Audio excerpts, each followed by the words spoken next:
Imagine a world with no poverty, no hunger, no disease, no predators, a world where you have unlimited resources and total safety. Sounds like heaven, right? In 1968, an ethologist named John Calhoun decided to build this heaven. He wanted to see what happens when a society has everything it wants. He built a massive, perfect enclosure. He called it Universe 25. He thought he was building a paradise, but in reality, he built a tomb. This is the story of how the perfect life led to the perfect death. It started with Adam and Eve, well, actually 4 pairs of mice. They were placed into Universe 25. It was a luxury hotel for rodents. Clean bedding, unlimited food hoppers, water dispensers, and perfect climate control.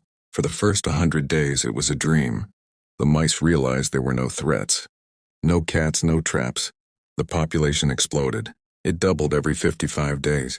They were eating, playing, and mating. It was the golden age.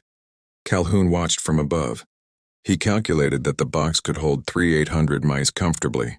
But he began to notice something strange long before they reached that number. By day 315, the population slowed down. The box wasn't full of bodies. It was full of social friction. In nature, if you don't like your neighbor, you move. But in Universe 25, there was nowhere to go. They were trapped in paradise. Society began to fracture. Calhoun called it the behavioral sink. The dominant males couldn't defend their territory anymore. There were too many intruders. So they just gave up. They became aggressive for no reason, attacking others without provocation. The females, left unprotected, became aggressive too, but not towards intruders. They started attacking their own babies. Mothers would exile their young before they were ready. Some would even kill them. The concept of family dissolved. Violence became random and meaningless. Mice would gather in the center of the pen and fight, just to fight. But amidst the chaos and blood, a new group emerged. Calhoun called them the beautiful ones. These were males who completely withdrew from society. They didn't fight. They didn't compete for females. They didn't try to mate. All they did was eat, sleep, and groom their fur. They looked perfect. Their fur was shiny and scar-free because they avoided all conflict. They were healthy. They were safe. But they were spiritually dead. They had no drive, no purpose. Because they never had to struggle for food or safety, their brains never developed the social skills needed to survive. They were empty shells, narcissists living in a bubble of comfort. Does this sound familiar?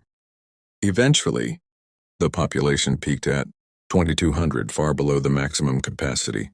Even though there was still unlimited food, the society had collapsed. The beautiful ones refused to breed. The aggressive females refused to be mothers. The birth rate hit 0. The old mice died of old age. The young mice were too socially awkward to interact. On day 600, the colony was doomed. The last mouse died a few months later. Universe 25 ended in total extinction, not because of a lack of resources, but because of a lack of struggle. So why am I telling you this? Look around. We live in the most comfortable time in human history. We have unlimited calories delivered to our door. We have endless entertainment in our pockets. We have safe spaces. And yet look at the data. Birth rates are collapsing globally. Depression and anxiety are at all-time highs. We have a generation of young men who represent the beautiful ones, withdrawing from society, refusing to date, refusing to work, living in a digital dream world. We are removing all struggle from our lives, and in doing so, we might be removing our will to live. But there is good news. You are not a mouse. You have a third brain, a neocortex capable of overriding your programming. You can choose to struggle. You can choose to build something difficult. You can choose responsibility over comfort. Universe 25 proves that a life without challenge is not a paradise. It is a slow suicide. So wake up, find your burden, and carry it. Subscribe to Third Brain if you want to survive the experiment.